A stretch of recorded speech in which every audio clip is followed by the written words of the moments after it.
অনন্তপ্রেমে আমাদের তো কাপ্তাই কিন্তু একসময় পর্যটনের সাংঘাতিক ব্যাপার ছিল।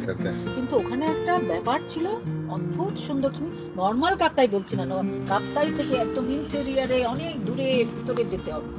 তো সেখানে যেতে গেলে তোমার যেটা করতে হবে সেটা হলো সব পায়ে হেঁটে সেই আমাদের শুটিং এর মালপত্র নিয়ে টিয়ে এই উঁচা নিচা পাহাড় এটা ওটা, অনেক সুন্দর জায়গা, ভিতরে এত সুন্দর জায়গা।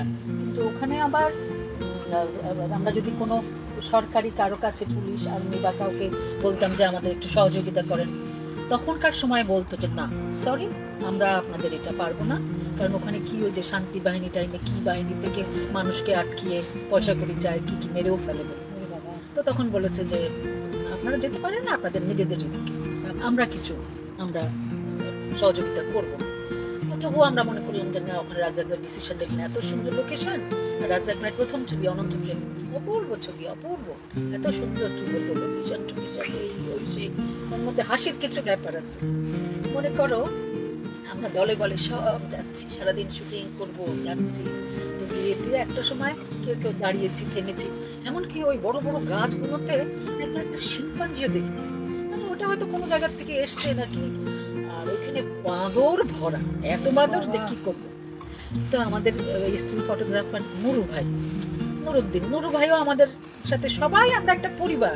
হ্যাঁ, তো নুরু ভাই বোধহয় টয়লেটে যান, তো একটুখানি ক্যামেরা তো অনেক কিছু থাকে রেখে উনি ওইদিকে টয়লেটের জঙ্গলে এক জায়গায় গেছে, বাঁদর করেছে কি বোধহয় কোনো বাঁদর শুনে এরকম ঠেকড়ে দিয়েছে, আর সে কত যে বাঁদর এসে ওনার চারিদিকে বেচারা কি অবস্থা কি বলবো। এইসব স্মৃতি কি ভোলা যায়? দেখো, ভুলতে পারিনি।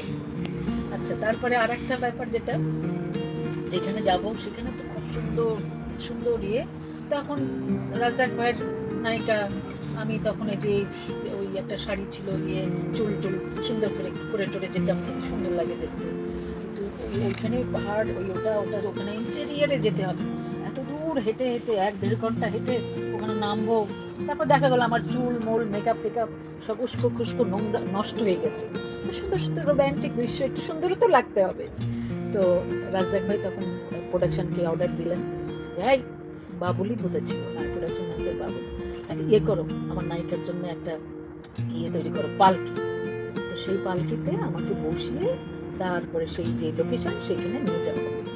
তো তখন থেকে আবার আরাম হলো আমার এত কষ্ট করে যেতে হবে, পালকি আবার ছোট্ট মোট্ট মানুষটাকে আমাকে নিয়ে যেত।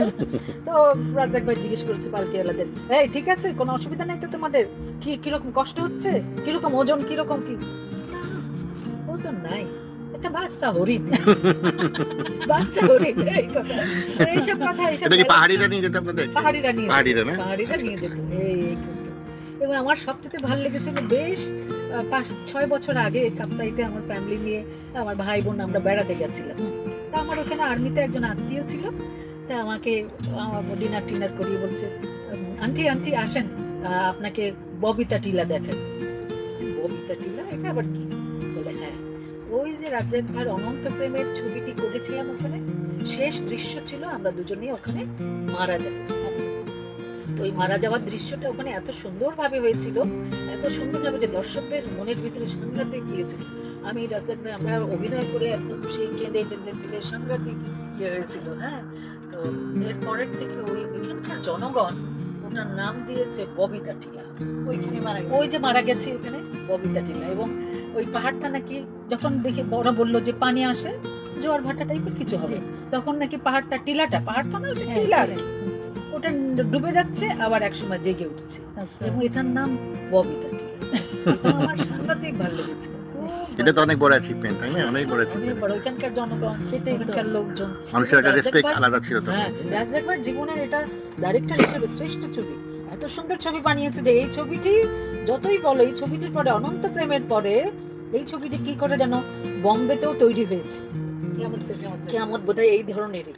ওইটাই লাগে এই ছবির। আর এক সময় অনেক স্মৃতি আছে, গল্প করবো না, কত স্মৃতি, মজার সব ঘটনা। তবে তোমার কি বলে, ওই সবচেয়ে দুঃখ লাগে একটা সময় ওই যে ও চোখে চোখ পড়েছে যখনই, হ্যাঁ, ওই যে গানটা, হ্যাঁ, খুবই সুন্দর ওই গানটা, ওই ছবির অরিজিনাল গান সিকোয়েন্স, ছবিটা এত খুঁজেছে সবাই, রাজ্জাক ভাইও খুঁজেছেন।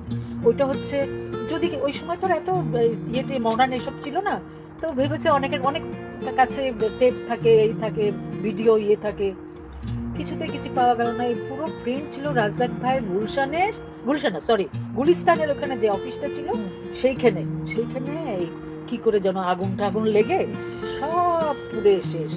এই জন্য এটা আর খুঁজে পেলাম না, খুব দুঃখ লাগে। ওটা থাকলে আজকে কত যে ভালো লাগতো। যাক, এইসব অনেক গল্প তোমাদের বলবো না। আমার অনেক স্মৃতি, আমার তো রাজ্জাক ভাইয়ের সাথে অনেক ছবি করেছি, কত যে স্মৃতি। তোমাদের পুরো পরিবারটাই, তোমাদের সবাই একটা মানে আত্মীয়র মতো। সব গল্প বলবো।